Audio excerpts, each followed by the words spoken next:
If you've been scrolling through endless listings, trying to decide which ultra-low temperature freezer actually fits your lab or fieldwork, you know the feeling of hesitation. Will this unit keep my samples safe, or will it end up as another piece of equipment that gathers dust?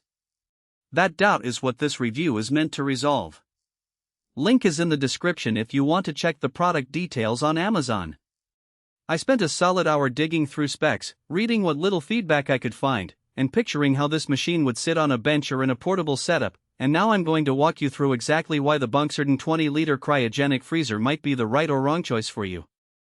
First off, let's talk about the kind of environment where you actually need a freezer that can swing between -40°C and a brutal -86°C, or even -122.8°C if you flip the switch.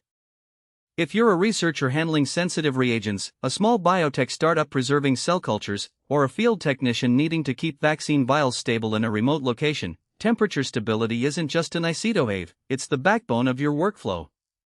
That's why the promise of an intelligent temperature control system caught my eye. The freezer claims it can maintain a set point within those ranges without you having to constantly check a separate data logger.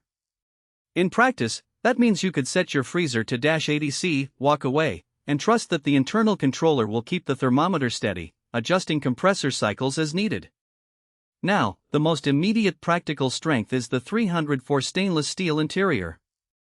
Stainless steel is non-reactive, so you won't have to worry about leaching chemicals into your samples. Think about a scenario where you're storing a batch of enzyme solutions that are sensitive to metal ions. The stainless interior eliminates one variable you'd otherwise have to account for. The vent design is another thoughtful touch. It's engineered to cool the compressor quickly, which not only reduces the warm-up time after a power interruption but also prolongs the compressor's lifespan because it isn't running hot for extended periods. In a lab that experiences occasional brownouts, this could translate to fewer service calls and less downtime.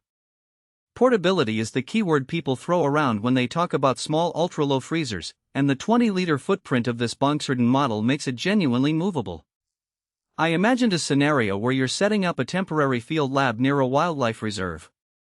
The unit's compact size means you can load it onto a small van, plug it into a standard 110V outlet, and have a reliable cold chain within minutes. The unit also advertises an environmentally friendly refrigeration system. While the exact refrigerant isn't listed, a greener system generally means lower ozone depletion potential and often better energy efficiency. For a facility that runs the freezer 24/7, even a modest drop in power draw can add up to noticeable cost savings over a year. That said, there are a few hidden trade-offs that matter once you open the box. The first is the temperature range itself. While -86°C is plenty cold for most biological samples, you won't reach the -196°C needed for long-term cryopreservation of certain stem cells or for some specialized physics experiments. If your work demands the absolute coldest temperatures, this unit would fall short. Another practical limitation is the internal shelving configuration. The freezer doesn't come with adjustable racks, so you'll need to fit your containers into a fixed layout. In a cramped lab where you might be juggling flasks, cryovials, and small racks, you could end up with wasted space or have to improvise with third-party inserts. That's a small inconvenience, but it's something you won't discover until you actually try to load it. Noise is another factor people often overlook. A compressor that's constantly cycling can generate a low hum that's audible across a bench. In a shared space, the sound could become a distraction, especially if the unit is placed near a workstation where precise measurements are being taken. The spec sheet doesn't list decibel levels, so you may want to test it in your environment before committing.